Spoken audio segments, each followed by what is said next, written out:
Ngoja nicheki. Dada, unamkataza mdogo wako asiwe na wanaume. Ni kweli, unamtiti vizuri mdogo wako asiwe na wanaume. Inapendeza. Lakini sasa, unaachaje kuacha wewe kufanya vitu vya kijinga mbele ya mdogo wako? Unasema, wenzio wanakuambia bwana, huyu mdogo wako ni mkubwa, umri aliofikia. Hamna, mdogo wangu afanye mambo ya kijinga.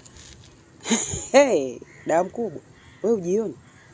Yaani umri huo unaleta wanaume ndani kwenye chumba kimoja.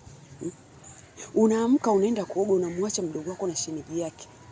Bora sasa awe mmoja kwamba unamtiti mdogo wako vizuri. Unajua una chumba kimoja, unamleta mwanaume kuja kulala mpaka asubuhi. Una kazi ya kugonga hodi kwenye vyumba vya wenzio. Leo hauna mtu. Naomba wapi mdogo wangu alale kwako.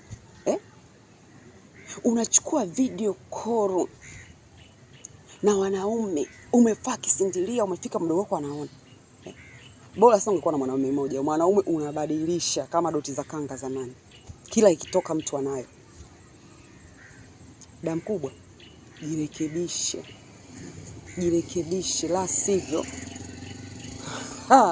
yatakuchwea.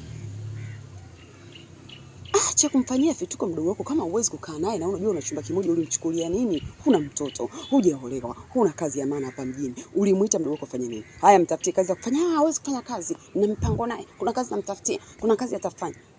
Umekuja na mwanaume unachukua simu. Chukua mdogo wangu, tuchukue video. Mimi na shemeji yako huko tunacheza, mnachumia huko na mchumu. Huyo mdogo wako anaangalia. Mama mkubwa, huyo mdogo wako haingii period. Sio mwanamke. Haoni mwezi, hajisikii, hana homoni za kike. Hebu kaa kwa utulivu ndugu yangu, nije nikwambie. Nikuelekeze maisha watu wanaishije. Ukitaka kumrekebisha mdogo wako tabia yake